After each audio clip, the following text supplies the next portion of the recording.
కనీస అవసరాల ధరలతో బతకలేకపోతున్నామన్నారు మహిళలు. తమ గోడు షర్మిల దగ్గర వెళ్లబోసుకున్నారు. పెరిగిన ధరలతో సగటు మనిషి ఎలా బతకాలో చెప్పాలన్నారు. గ్యాస్ సిలిండర్లు తగ్గిస్తే తాము ఎలా బతకాలని మహిళలు ప్రశ్నించారు. ఒక దశలో మహిళలు చాలా ఆవేశంగా ప్రభుత్వ విధానాలను విమర్శించారు.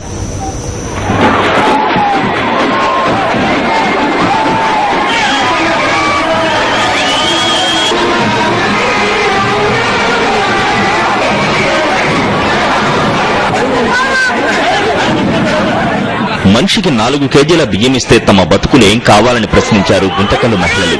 గ్యాస్ సిలిండర్లు తగ్గించడాన్ని తీవ్రంగా ఖండించారు.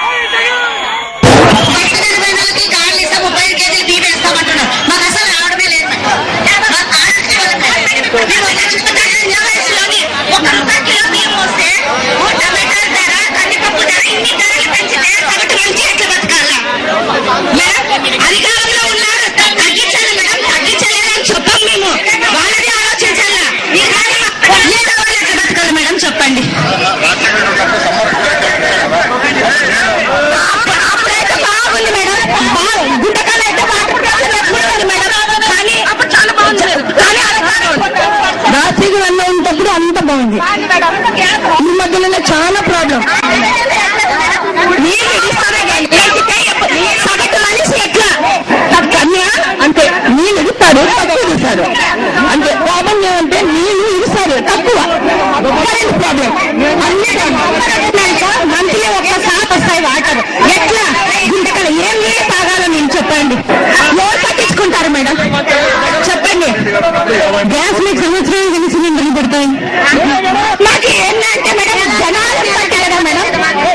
మా కుటుంబానికి 2 నెలలు మేడం, 2 నెలలు అనుకో మేడం. ఆయన అని ఇప్పుడు 500 అట్లా అంటే సగటు మనిషి ఎట్లా కొనుక్కొని తినాలి? ఎవరు అడగాలి? మేము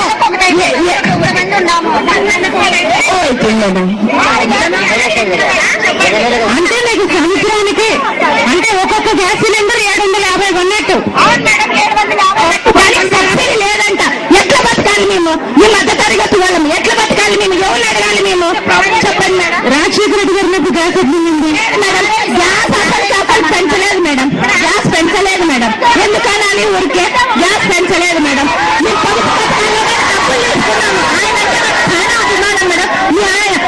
మేము ఫోటోగా మా ఇంటి పెద్ద చేయించుకొని పెట్టుకున్నాం.